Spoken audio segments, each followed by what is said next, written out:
Sebagai bagian dari goal ketiga dari program MDGs yang memiliki rentang waktu dari tahun 2000 hingga 2015 juga merupakan goal kelima dari program SDGs yang sedang berlangsung, pemberdayaan perempuan dan pemerataan gender merupakan agenda yang sangat penting demi terciptanya fondasi kemasyarakatan yang lebih kokoh guna menuju pembangunan nasional yang lebih baik. Kalau kita berbicara soal MDGs dan SDGs, Indonesia sendiri mungkin terkait dengan ini masih perlu banyak daya dan upaya yang dilakukan, terutama untuk hal-hal yang berkaitan dengan pengaruh utamaan gender.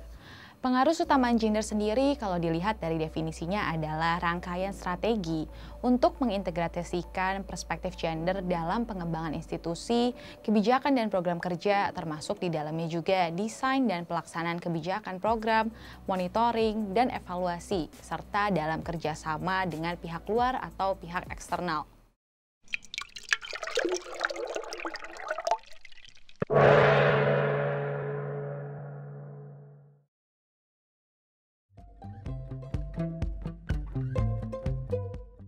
Pada 19 Desember tahun 2000 silam, Presiden Abdurrahman Wahid mengeluarkan Instruksi Presiden Nomor 9 Tahun 2000. Impres ini misalnya juga sudah menjadi landasan berbagai macam turunan keputusan menteri dan peraturan menteri masing-masing. Dengan begitu, masing-masing kementerian dan lembaga dapat mengeksekusi hal-hal terkait dengan koridor-koridor teknis yang ada.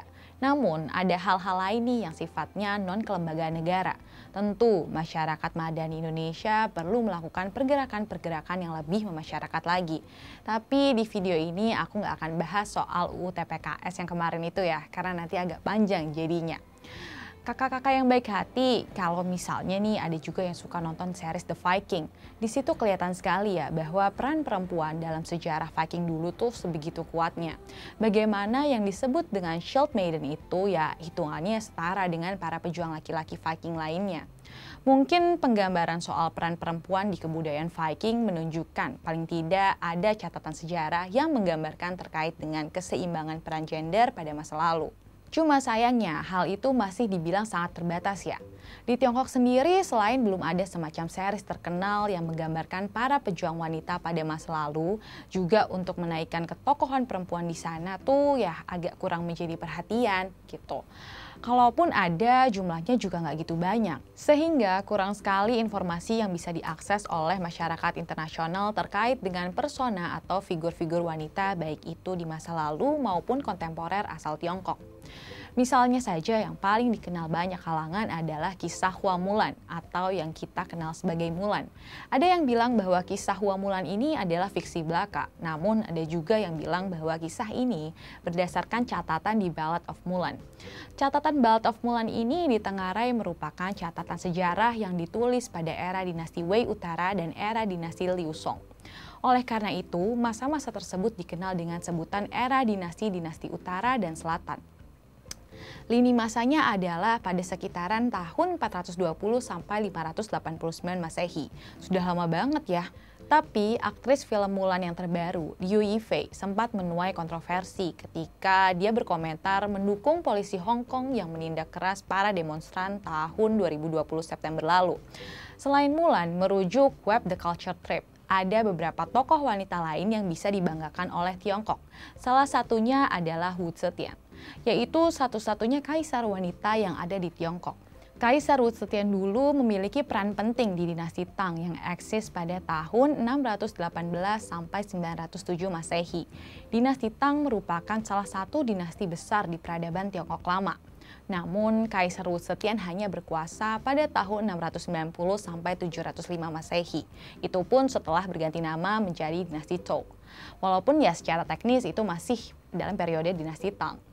Wu Zetian sempat menjadi permaisuri dan ibu suri di dinasti Tang. Bahkan ketika menjadi kaisar, posisi Wu Zetian disebut Huangti, Emperor untuk laki-laki dan Empress untuk wanita.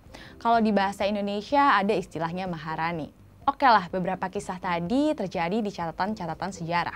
Banyak juga kisah yang kurang enak terkait dengan diskriminasi gender di Tiongkok. Walaupun aku juga nggak mau terjebak untuk terlalu mensimplifikasi sejarah dan isu, tapi yang jelas bias gender di Tiongkok ini masih diakui tetap ada hingga saat ini. Hal yang paling menyedihkan yaitu pemilihan gender untuk kelahiran, dan ini salah satu dari dampak negatif atau pahit getir pembangunan ekonomi Tiongkok. Fenomena tersebut banyak terjadi ketika masa diberlakukannya kebijakan maksimal satu anak. Namun setelah tahun 2015 yang berlaku adalah kebijakan maksimal 2 anak. Pemilihan gender justru mungkin berada di posisi terbalik, yang tadinya rumah tangga di Tiongkok menginginkan anak laki-laki, sekarang mungkin menginginkan untuk melahirkan anak perempuan, ya karena anak laki-lakinya sudah menjadi anak pertama. Hanya saja untuk isu-isu kontemporer terkait dengan gender, misalnya di dunia kerja. Catatan dari website Bank Dunia, ada satu grafik menarik terkait dengan partisipasi tenaga kerja bila dilihat dari pembagian gender. Di Tiongkok sendiri menariknya tren keikutsertaan wanita dalam peran ketenagakerjaan menurun melandai sejak tahun 1990 sampai tahun 2019. Pada tahun 1990, persentase tingkat tenaga kerja wanita ada di angka 79,39%. Di tahun yang sama, di Indonesia sendiri hanya ada 51,63%. Namun, angka ini menurun misalnya di tahun 2000. Tingkat partisipasi wanita di dunia pekerjaan di Tiongkok menjadi sebesar 76,92%. Di tahun 2019 sendiri, angka tersebut juga turun menjadi 68,57% di Tiongkok. Sedangkan di Indonesia sendiri, tahun 2019 ada 55,99% tingkat partisipasi wanita di dunia pekerjaan. Ya bisa dibilang gapnya juga cukup besar ya kalau soal peran gender dan pembangunan suatu negara bila dilihat dari peran pekerjaan formal antara di Tiongkok dan Indonesia. Karena tidak bisa dipungkiri juga kan, membangun bangsa dan peradaban juga membutuhkan dedikasi seorang ibu, yang perannya kalau di masyarakat kita sendiri memang sama sekali tidak bisa dipisahkan. Dari yang aku alami dan pernah berkesempatan untuk bekerja di Tiongkok juga, memang antara laki-laki dan wanita di Tiongkok itu sama uletnya, sama rajinnya, dan sama pekerja kerasnya. Karena ya tadi, terkait dengan kelahiran yang dipilih-pilih, membuat generasi muda perempuan di Tiongkok tersadar untuk memacu dirinya untuk bisa lebih baik daripada laki-laki. Ibaratnya terutama generasi milenial di Tiongkok. Khususnya mereka tuh sudah melewati fase yang bisa disebut off klarengnya. Misalnya sewaktu sempat kerja di Shanghai atau waktu aku S1 dulu di Beijing. Aku banyak kok ketemu teman perempuan yang punya cita-cita untuk ambil S2 di US, UK, Aussie, Eropa. Karena mereka melihat rata-rata Barat itu sebagai acuan untuk pendidikan, yang tidak hanya sekedar menaikkan gengsi, tapi juga menunjukkan bahwa perempuan bisa mengenyam studi di luar negeri yang tidak kalah dengan laki-laki. Namun, walaupun di Tiongkok persentase partisipasi angkatan kerja wanita cukup tinggi, hal ini terkait dengan perbedaan penghasilan antara laki-laki dan wanita juga bukan hal yang bisa dianggap remeh.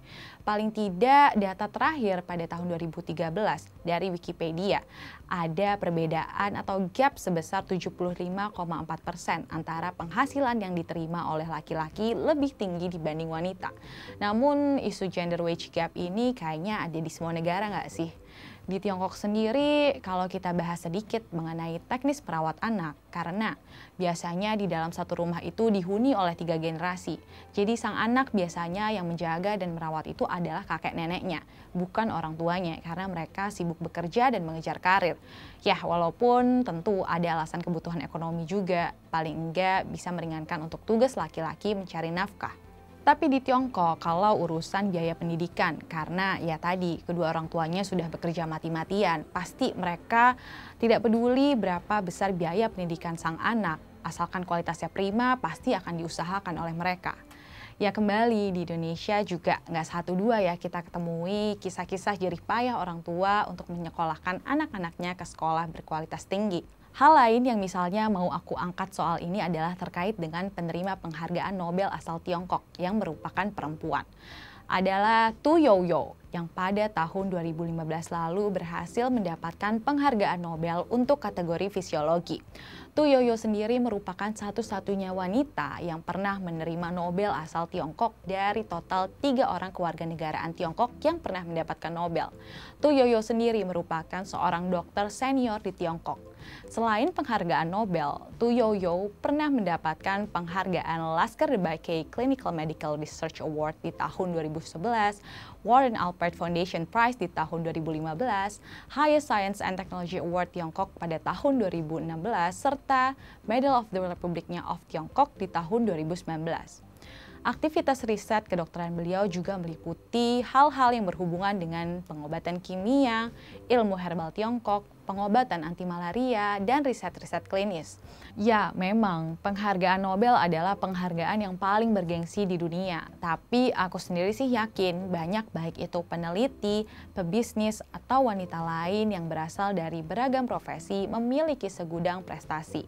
Sehingga juga membuat Tiongkok sebagai negara bisa maju seperti yang kita bisa sama-sama lihat sekarang. Di Indonesia juga aku yakin gak kalah banyak ya daftar tokoh-tokoh perempuan yang sedari dulu zaman kerajaan-kerajaan Nusantara, perang-perang kemerdekaan, tokoh-tokoh wanita setelah kemerdekaan hingga saat ini.